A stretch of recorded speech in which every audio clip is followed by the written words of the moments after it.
Assalamualaikum warahmatullahi wabarakatuh. Saya Yusuf Aditya, founder dari Padepokan Ilmu Hipnotis. Apa kesalahan dan apa kegagalan yang membuat kita gagal melakukan hipnotis kepada orang lain? Oke, simak videonya sampai akhir biar Anda semuanya paham.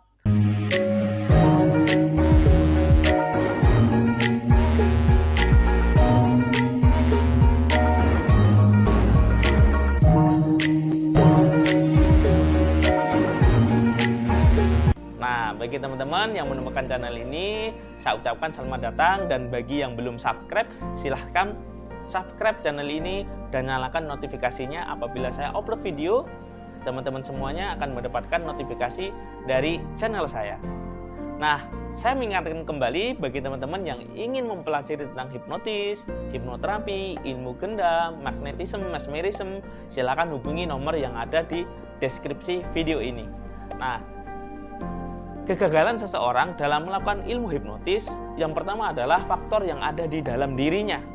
Bahasa kerennya adalah faktor internal. Nah, faktor internal ini sangat mempengaruhi ketika seseorang belajar ilmu hipnotis.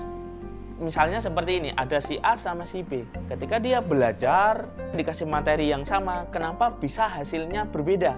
Nah, yang pertama adalah dari faktor kecerdasan atau faktor pemahaman. Karena setiap orang itu cara berpikirnya, pemahamannya itu beda-beda. Nah, oleh karena itu ketika Anda belajar, silahkan Anda cari guru yang membimbing Anda.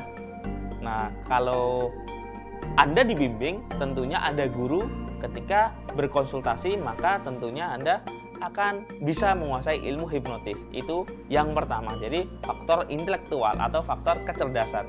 Terus yang kedua adalah faktor tentang kepercayaan diri. Nah, kepercayaan diri ini juga sangat perlu ya ketika kita belajar ilmu hipnotis. Kenapa? Ketika kita belajar ilmu hipnotis, yang diperlukan adalah seni berkomunikasi, baik secara verbal, non-verbal, atau bahasa energi. Tentunya komunikasi ini memerlukan kepercayaan diri yang luar biasa. Nah, bagi guru yang mengajari Anda, tentunya Anda akan diterapi apabila Anda masih ada gangguan kurang kepercayaan diri, maka di situ Anda akan diterapi dahulu agar Anda percaya diri, sehingga ketika Anda melakukan ilmu hipnotis, Anda bisa berbicara dengan lancar dan mudah. Itu syarat yang kedua. Jadi faktor yang mempengaruhi di internal. Yang selanjutnya, faktor eksternal. Nah, faktor eksternal ini adalah faktor yang di luar diri kita, yaitu tentang klien kita yang kita hipnotis, apakah dia memenuhi kriteria, apakah cocok untuk kita lakukan ilmu hipnotis atau hipnotis seperti yang di TV, atau cocok untuk dilakukan hipnoterapi. Tentunya teman-teman semuanya harus mengetahui itu. Jadi faktor eksternal itu juga mempengaruhi ketika kita melakukan ilmu hipnotis. Karena seseorang yang kita hipnotis itu macam-macam ya. Ada yang sifatnya dia mudah, ada sifatnya dia itu gampang, ada juga yang sifatnya lambat. Nah, ketika kita mengetahui tentang klien kita, maka kita bisa menerapkan strategi atau langkah-langkah apa yang kita lakukan sebelum menghipnotisnya. Nah, ini merupakan faktor eksternal. Jadi teman-teman harus mengetahui tentang tahap-tahapannya ketika melakukan ilmu hipnotis kepada seseorang. Jadi teman-teman harus mengetahui, oh ini tipe cepat, oh ini tipe lambat, teknik apa yang cocok.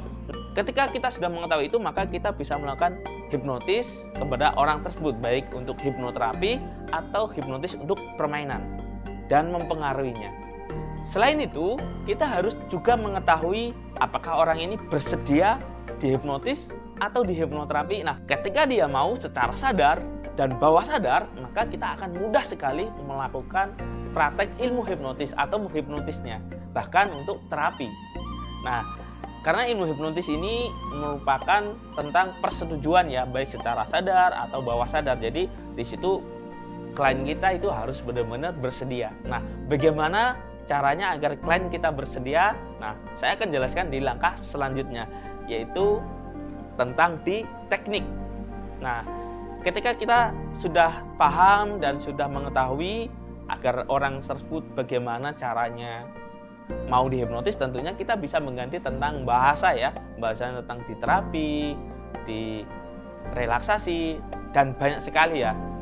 Nah, faktor teknik ini ini saya ajarkan di kelas fundamental hipnotis dan hipnoterapi ya. Jadi teman-teman kalau mau belajar, ini kelasnya di kelas fundamental hipnotis dan hipnoterapi. Nanti di situ banyak sekali ya teknik-teknik yang saya ajarkan. Nah, salah satunya di sini saya akan jelaskan tentang teknik yang namanya pre-induction. Jadi pre-induction adalah proses bagaimana alangkah awal sebelum kita melakukan praktek ilmu hipnotis kepada seseorang. Jadi praktek yang pertama seperti yang saya sebutkan tadi, yaitu tentang mengganti bahasa hipnotis menjadi relaksasi, konsentrasi. Nah, atau kita melakukan terapi yang bermanfaat untuk dirinya. Nah, ketika seseorang sudah mau mengikuti instruksi, maka orang tersebut pasti bisa memasuki kondisi hipnotis seperti yang kita inginkan. Nah, selain itu juga teman-teman harus menguasai teknik-teknik dan prosedur apa saja yang wajib kita lakukan sebelum melakukan hipnotis kepada seseorang. Karena kalau sahabat semuanya tidak memahami prosedur, bisa dipastikan akan gagal dalam melakukan ilmu hipnotis kepada seseorang. Jadi Anda semuanya harus paham tentang langkah-langkah, prosedur, dan teknik apa yang kita lakukan untuk menghipnotis seseorang. Jadi apabila teman-teman privat dengan saya, maka di sini akan saya jelaskan secara gamblang langkah-langkahnya, baik hipnotis yang ada di TV, baik di YouTube, di Instagram, dan rahasianya seperti apa sih untuk permainan. Nah, semuanya akan dijelaskan di sini. Selain itu juga sahabat semuanya dan teman-teman akan diajarkan tentang bagaimana cara melakukan hipnoterapi. Nah, hipnoterapi kepada orang lain yang sederhana seperti apa sih? Langkahnya seperti apa? Nah, semuanya akan dijelaskan. Selain itu juga akan belajar yang namanya self hypnosis. Self hypnosis yaitu memprogram diri agar menjadi pribadi yang lebih unggul, berkarisma, berwibawa, dan tentunya sangat percaya diri. Oke, mungkin ini yang bisa saya sampaikan dalam video kali ini. Saya ucapkan terima kasih. Sampai jumpa. Saya akhiri. Wassalamualaikum warahmatullahi wabarakatuh. Salam hipnosa. Hari ini kita kirim paket ke luar pulau, yaitu pelatihan ilmu daya batin, rahasia hipnotis nonverbal atau ilmu gendam, advance hipnoterapi, dan quantum magnet rezeki. Nah, ini aplikasi kekuatan pikiran bawah sadar untuk keajaiban, keberuntungan, dan rasa syukur, dan mengakses kesadaran tertinggi. Nah, bagi siapapun yang ingin belajar, silahkan. Terima kasih.